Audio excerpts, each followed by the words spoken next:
Le patin à glace, ça me rappelle mon enfance.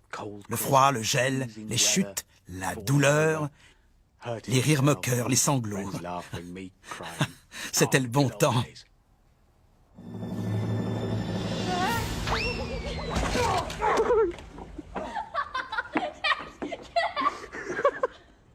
Si nous pouvons glisser sur la glace, c'est grâce au faible coefficient de friction entre nos pieds et le sol, ainsi que notre capacité à garder notre équilibre.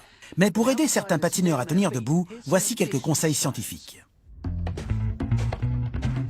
Pour rester debout, notre centre de gravité doit se trouver au-dessus de nos pieds. Une fois que nous patinons sur la glace, il est plus difficile de maintenir notre centre de gravité à cause du faible coefficient de friction. En essayant d'élargir la zone de patinage pour garder l'équilibre, on risque davantage de glisser et ainsi de finir sur les fesses. Se rendre sur un lac gelé est une activité qu'on pourrait qualifier de stupide et de dangereuse. Mais si mon avis ne vous importe guère, et je sais que c'est le cas, essayez au moins de garder votre équilibre même quand vous dérapez. S'accroupir peut vous aider à amortir la chute. On va voir ça. Ça va? Ouais. Cet homme a pris beaucoup d'élan avant de glisser. Mais une fois sur la glace, il s'est penché trop en arrière, ce qui a déséquilibré son centre de gravité. À partir de là, c'est la chute.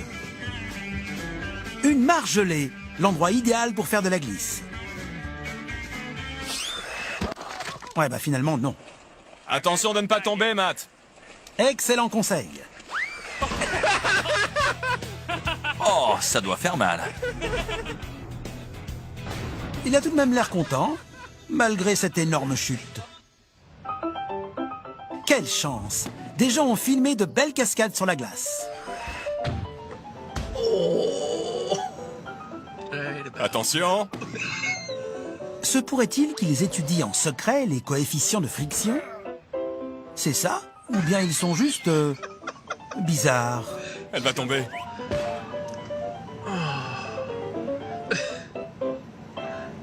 On peut aussi tomber en essayant d'accélérer ou de changer de direction, par manque d'adhésion au sol. C'est ce qu'on appelle les sciences dures. Un peu comme cette chute d'ailleurs. Pour traverser une plaque de glace, la glisse est peut-être un bon moyen. Mais on peut finir les fesses dans l'eau. Il doit bien y avoir un moyen de réussir une glissade. Mais pas lui.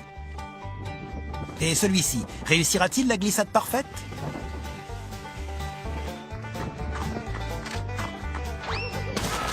Non, il perd l'équilibre, essaie de rester debout et, avec le peu de friction, se casse la figure.